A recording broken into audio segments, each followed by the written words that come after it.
Hello and welcome to WAT News. It is May 27th, 2025.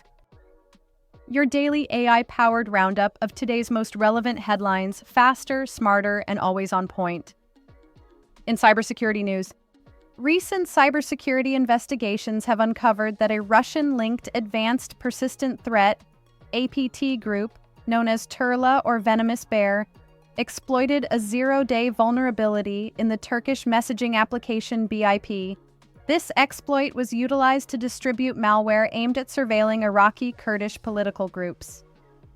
The operation involved sophisticated tactics, including the use of a remote access Trojan, RAT, named Reductor, allowing attackers to gain full control over victim systems and monitor encrypted traffic.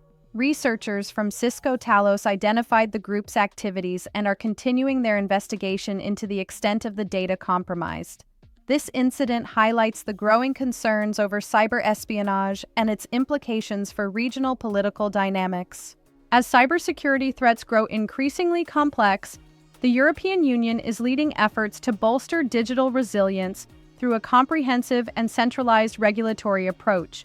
According to a new report from ASUS, frameworks like the NIS2 Directive, GDPR, and the upcoming Cyber Resilience Act, CRA, are transforming how businesses handle risks, particularly in sectors vulnerable to ransomware, supply chain attacks, and AI-driven vulnerabilities. Unlike the US, which uses a sector-based and voluntary compliance model, the EU's unified standards mandate incident reporting, product security by design, and risk management protocols across member states.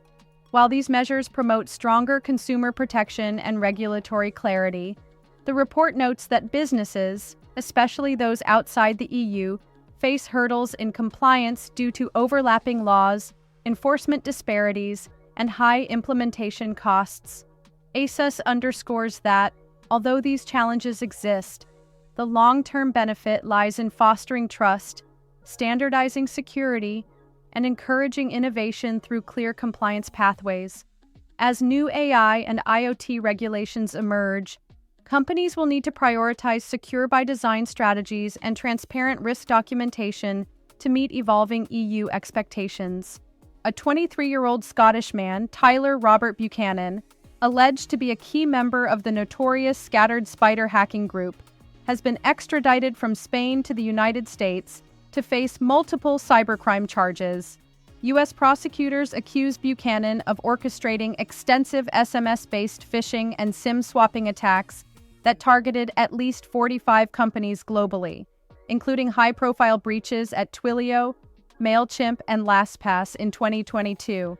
Authorities claim Buchanan used phishing domains impersonating the identity provider Okta to steal credentials and siphon millions in cryptocurrency, with one wallet allegedly linked to over $26 million in Bitcoin transfers. He was arrested in Palma de Mallorca in June 2024 while fleeing from the UK following a violent incident involving a rival cyber gang. Buchanan now faces charges including wire fraud, identity theft, and conspiracy, with a preliminary hearing scheduled for May 6 in Los Angeles. The case is part of a broader federal crackdown on Scattered Spider, whose members have also been tied to the MGM and Caesars casino hacks. Prosecutors emphasize that this extradition demonstrates growing international cooperation in the fight against transnational cybercrime. In technology news, in May 2025, U.S. Representative Marjorie Taylor Greene publicly criticized Grok, the AI chatbot developed by Elon Musk's xAI, after it questioned the authenticity of her Christian beliefs. When a user on X, formerly Twitter, asked Grok if Greene was really a Christian, the chatbot responded that the answer was subjective, citing her identification as a Christian nationalist and past support for conspiracy theories like QAnon. Greene responded by asserting that only God can judge faith, labeling Grok as left-leaning and accusing it of spreading fake news and propaganda. She warned against over-reliance on AI for discerning truth, suggesting it could mislead people. This incident highlights ongoing debates about AI bias and the role of artificial intelligence in evaluating personal beliefs and political figures.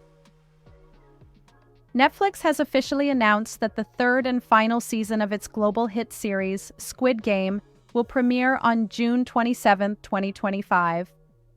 This concluding chapter continues the story of Seong Gi-hun, Lee Jung-jae, as he re-enters the deadly competition, now driven by a personal mission to dismantle the game's sinister operations.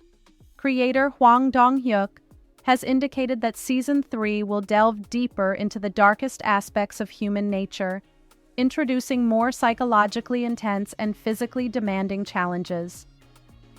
The season also promises to explore the enigmatic frontman's backstory and the internal conflicts among the game's orchestrators.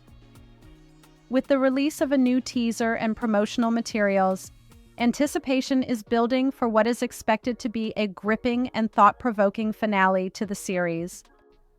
In May 2025, President Donald Trump hosted a private dinner at his Virginia Golf Club for the top 220 holders of the Trump meme coin, a cryptocurrency launched earlier that year. Participants collectively spent nearly $394 million to qualify for the event, which offered additional perks like NFTs and a Diamond Hands rewards program to encourage holding the coin. Some savvy traders mitigated potential losses by shorting the Trump meme coin futures on decentralized exchanges, effectively hedging against the coin's anticipated post-contest depreciation. The event attracted international crypto elites, with reports indicating that Chinese billionaire Justin Sun was among the top investors. The dinner has sparked controversy, with critics raising concerns about potential conflicts of interest and the ethics of leveraging political influence for personal financial gain.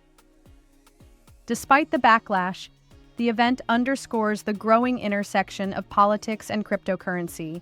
In politics news, on Memorial Day 2025, President Donald Trump attended the 157th National Memorial Day observance at Arlington National Cemetery, joined by Vice President J.D. Vance and Secretary of Defense Pete Hegseth.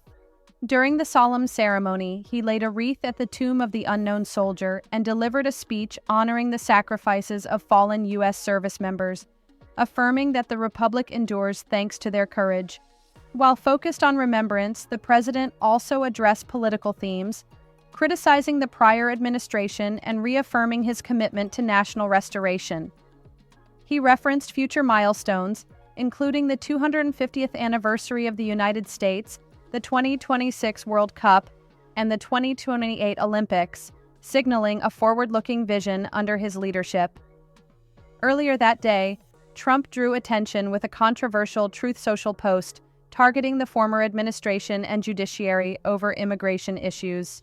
His appearance reinforced his current role as president and highlighted the intersection of commemoration and active political discourse in his administration. At the recent NATO summit in The Hague, President Donald Trump reiterated his stance against Ukraine's immediate accession to NATO, emphasizing that such a move could escalate tensions with Russia. Trump's position aligns with his administration's broader approach of seeking a negotiated settlement to the ongoing conflict between Ukraine and Russia, while Ukraine continues to advocate for NATO membership as a security guarantee. Trump's reluctance reflects concerns over provoking further aggression from Moscow. This stance has elicited mixed reactions from NATO allies, with some expressing frustration over the lack of a unified front.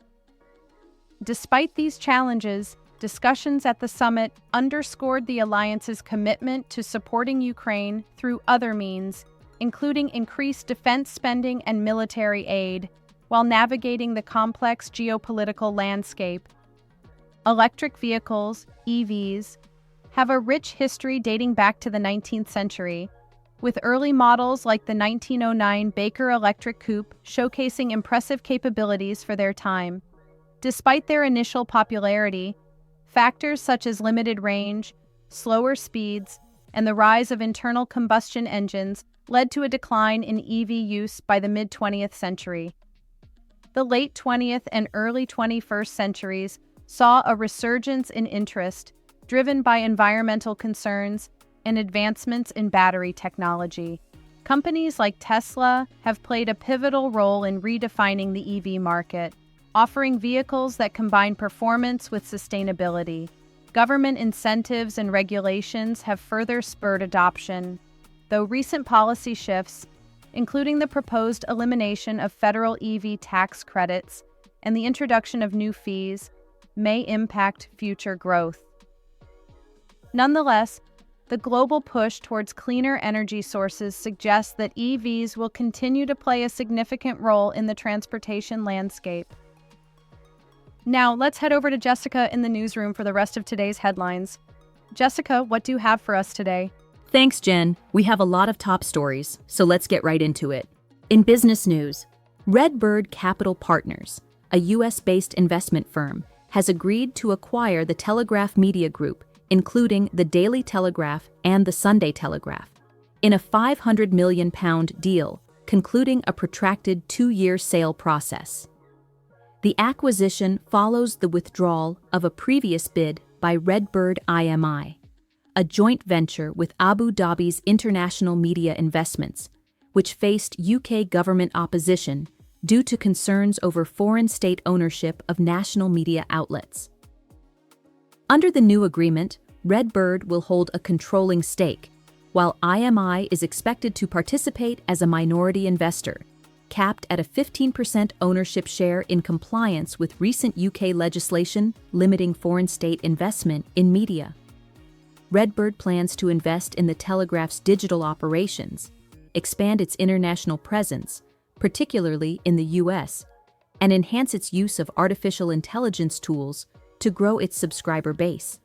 The deal is subject to regulatory approval, including assessments under media competition and plurality rules, and may face political scrutiny given the Telegraph's significant influence in UK media and politics.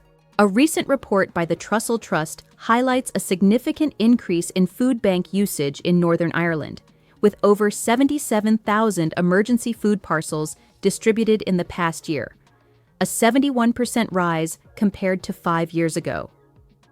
This surge underscores the growing reliance on food banks, particularly among families with children, as the cost of living continues to rise.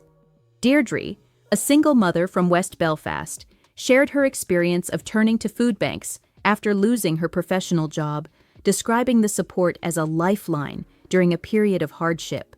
The Trussell Trust emphasizes that such figures should serve as a wake-up call for policymakers, advocating for comprehensive strategies to address the root causes of food insecurity and reduce the need for emergency food assistance.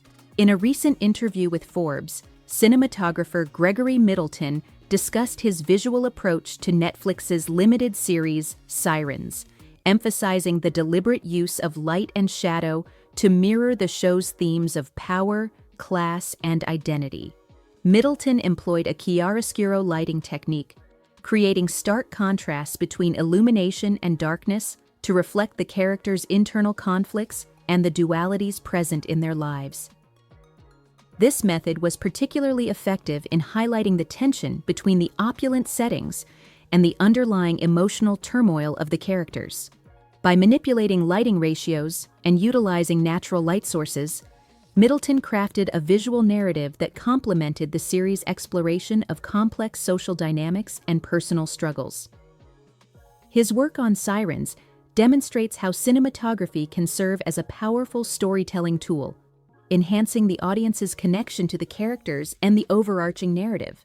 In entertainment news, a forthcoming biography titled Love, Freddie Mercury's Secret Life and Love, authored by Leslie Ann Jones, asserts that the legendary Queen frontman fathered a daughter in 1976 following a brief affair with a close friend's wife. The woman, referred to as B in the book, is now a 48-year-old medical professional residing in Europe. According to the biography, Mercury maintained a close and affectionate relationship with B throughout her childhood, frequently visiting her and her mother, and even gifting her 17 volumes of his personal journals. These journals, shared with Jones in 2021, form a significant part of the biography's foundation. B has reportedly undergone a DNA test to confirm her paternity, though the results remain private. She has consistently avoided public attention and financial gain, with her inheritance arranged through private legal agreements outside of Mercury's official will. The book, slated for release on September 5, 2025, aims to shed light on this previously undisclosed aspect of Mercury's life, offering a more nuanced understanding of the iconic musician's personal relationships. Iranian filmmaker Jafar Panahi has won the prestigious Palme d'Or at the Cannes Film Festival for his politically charged film It Was Just an Accident.